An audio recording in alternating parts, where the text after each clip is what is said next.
अभय देशपांडेंनी एक मुद्दा मांडला होता संदीपजी, की त्यांचं असं म्हणणं होतं की उमेदवार निवड करताना भाजपला टक्कर देऊ शकतील असे उमेदवार ठाकरेंनी निवडायला पाहिजे होते. माझा मुद्दा वेगळा आहे. मनसेला ज्या जागा मिळाल्या 52-53 ज्या जागा मिळाल्या त्या मनसेला हव्या होत्या त्याच मिळाल्या की काहीतरी जागा गळ्यात मारल्या? माझ्या माहितीप्रमाणे मनसेला ज्या जागा हव्या होत्या त्याच त्यांना मिळालेल्या आहेत. त्यातला एक महत्त्वाचा भाग तुम्ही लक्षात घ्या. मुळात मनसेचं मुंबईमध्ये स्थान काय होतं, शेवटी इलेक्ट्रोल मेरिट हा विषय असतो.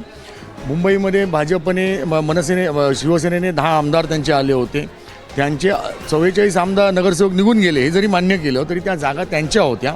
त्यातल्या मनसेच्या नेत्यांची जी मागणी होती की आम्हाला वर इथे 2 द्या, तिथे 2 द्या, वरळीत 2 द्या, विक्रोळीत 2 द्या, भांडूपमध्ये 2 द्या, हे देणं शक्यच नव्हतं. तरीही उद्धव ठाकरे यांनी 18-20 जागा त्यांच्या सोयीच्या जागा त्यांना दिलेल्या आहेत. ह्या जागा निवडून आणणं हे मनसेच्या पदाधिकाऱ्यांची जबाबदारी होती. मनसेकडे उमेदवारांची वनवात होतीच होती. शिवाय पक्ष पातळीवरती संघटनात्मक बांधणी म्हणा किंवा पाठपुरावा म्हणा याच्यामध्ये मनसे निश्चितपणे कमी पडलेलं आहे. प्रचारामध्ये राज ठाकरे यांनी जे झंझावातासारखं फिरायला पाहिजे होतं ते फिरलेलं नाही आहे. ह्या अनेक मुद्दे त्याच्यामध्ये शिवसेनेने मतदान केलं का? हो केलं. पण मुळात मनसेची मतं किती होती त्या ठिकाणी? मनसेचे जे 26 आमदारांपैकी जे 24 आमदार इलेक्शन हरले होते, निवडणूक हरले होते, त्यांना 13 ते 23,000 मतं मिळाली होती. मुंबईमध्ये 227 जागांमध्ये 5,000पेक्षा जास्ती मतं असलेले फक्त 18 वॉर्ड मनसेकडे होते. म्हणजे याचा अर्थ मनसेकडे स्वतःची मतं आता काय लेवलला खाली आली होती. त्यांना जी आज मतं मिळत आहेत ती शिवसेनेची मतं धरून आज या जागा येत आहेत. अन्यथा मनसेला एखाद दुसरी जागा येणं पण कठीण होतं जर स्वतंत्रपणे लढले असते तर.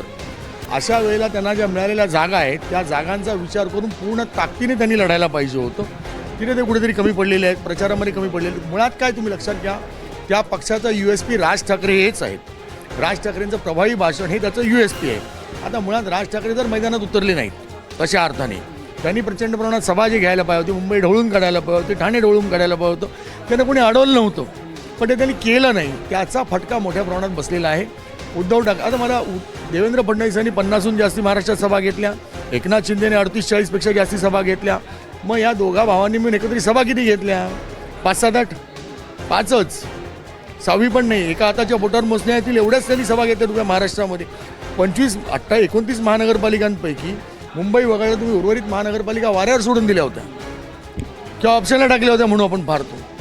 अशा परिस्थितीत त्या महानगरपालिकांमध्ये त्यांची परिस्थिती तीच आहे. 2 आकडी संख्या गाठण्या दोघाही भाऊ एकत्र आल्यानंतर शक्य दिसत नाहीये. जी रणनीती होती तोच आरसा निकालातनं दिसलेला आहे. मिलिंद आपल्यासोबत आता आलेला आहे. मिलिंद, याच्यात फक्त एक मुद्दा सर मला त्याच्यात ॲड करायला लागेल. परभणीसारख्या महानगरपालिकेत उद्धव बाळासाहेब ठाकरे शिवसेना पक्षानं आपलं वर्चस्व चांगल्यापैकी कायम राखलंय. हा एक अपवाद महाराष्ट्रातला स्थानिक नेत्यांचं यश म्हणावं लागेल.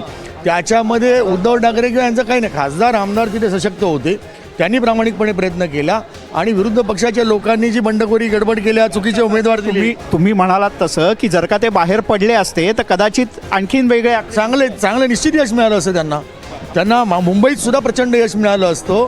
पण 5 महिने त्यांनी जवळजवळ फुकट घालवले. 5 जुलैपासून उर्वरित सगळा कालावधी त्यांनी फुकट घालवला. 2 भावांच्या भेटीगाठी आणि त्याचे फोटो, याच्या पलीकडे लोकांना काय मिळालं? आपण हाच मुद्दा घेऊन एक वेगळा बोला. असं आहे, जेव्हा मुख्यमंत्री होते तेव्हा कधी घराच्या बाहेर पडले नाहीत. फेसबुकवरती राज्य चालवलं, फेसबुकवरती पक्ष चालवला, कुठे फिरलेच नाहीत. काय अपेक्षा करणार? संपूर्ण महाराष्ट्रात त्यांचे 137 आलेत. मुंबईत 71 आलेत म्हणून कौतुक करताना महाराष्ट्रात 137 म्हणजे किती वाताहत झाली याचा विचार करायला हवा. बरं, आपण एक मुद्दा घेऊन